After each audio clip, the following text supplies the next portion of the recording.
একটা নেট দিয়ে পুরো ঢাকা, আমরা মশারি দিয়ে ঢেকে রেখেছি। আর কি জন্য ঢেকে রেখেছি সেটা এক্ষুনি প্রকাশ পাবে। নমস্কার, ওয়েলকাম টু বিথিকাস ব্লগ। তো আমি মানে কি জন্য এসেছি আর আমার পেছনে এটা কি, তো চলুন দেখা যাক। আগে দেখাই এই গাছটা কিসে লাগানো আছে। এই গাছটা একটা ক্যারেটে, মানে মাছের ক্যারেটে লাগানো আছে। আর এটা আমি এইবার দেখাচ্ছি। এই গাছটার বয়স 3 বছর, মাত্র 3 বছর। প্রত্যেক বাড়ি এরকম সুন্দর, এরকম বড় বড় থোকায় থোকায় জাম ধরে, যদি একটু যত্ন করা যায়। ভীষণ ভীষণ ভালো ফলন হয়।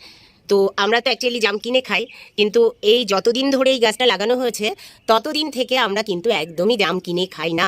কারণ আমার গাছের জাম যারা খেয়েছে, অনেকেই খেয়েছে, প্রত্যেকেই বলেছে ভীষণ ভীষণ সুন্দর এবং মিষ্টি। আর এর একটা বৈশিষ্ট্য আমি বলি, এই যে যে জামটা, এটা হচ্ছে একটু বড় সাইজ। আর দেখুন, এই যে আমি একটা দেখাই, এই যে এটা কিন্তু একদম ক্ষুদ্র। আমি একটু তুলে দেখাই। দেখুন, এই জামটা একদমই ছোট। এই যে এই জামটা একদমই ছোট। এই জামের মধ্যে একটাও বীজ নেই। তো আমি সেটাও আপনাদেরকে দেখাবো যে বীজ নেই। আর এই যে যে বড়টা দেখছেন, এর মধ্যে বীজ আছে। বাট যেগুলো খুদে খুদে খুদে খুদে জাম, সেইগুলোর মধ্যে একদমই বীজ নেই। তো যাই হোক, আপনারা দেখতেই পাচ্ছেন যে কীরকম হারে জাম ধরেছে। তো যারা জাম পছন্দ করেন তারা অবশ্যই বাড়িতে এরকম একটা ছোট্ট ক্যারেটে এরকম সুন্দর একটা গাছ লাগিয়ে দিন। প্রত্যেক বছরই ফলন পাবেন যদি একটু যত্ন করেন। দেখুন, এইখানে ঝুলে রয়েছে, এই যে অপূর্ব। দেখুন, মানে পুরো লোভনীয় ব্যাপার। এই যে একটু সরাই, মানে ভীষণ ভালো। কালকে একটু বৃষ্টি হয়েছে, তো বৃষ্টির দরুন আরও মনে হচ্ছে বড় বড় বড় বড় বড় বড় হয়েছে, আর ভীষণ মিষ্টি। তো এই থোকার থেকে আমি একটা জাম পেড়ে খাবো, এই একটা।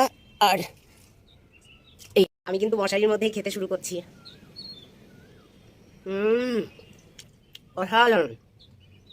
বড়টার বীজ আছে, এই যে ফেলছি। এবার ছোটটা খেয়ে দেখাই। দেখুন, বীজ নেই, বীজ নেই, একদম বীজ নেই। আমরা না এটা লোভ সামলাতে পারছি না।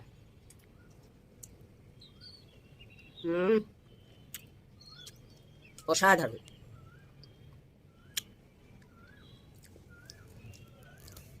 তো যাই হোক, আমার এই জাম গাছ এবং জামের ফলন আপনাদের কেমন লাগলো অবশ্যই জানাবেন। তো আজকের মতো টাটা।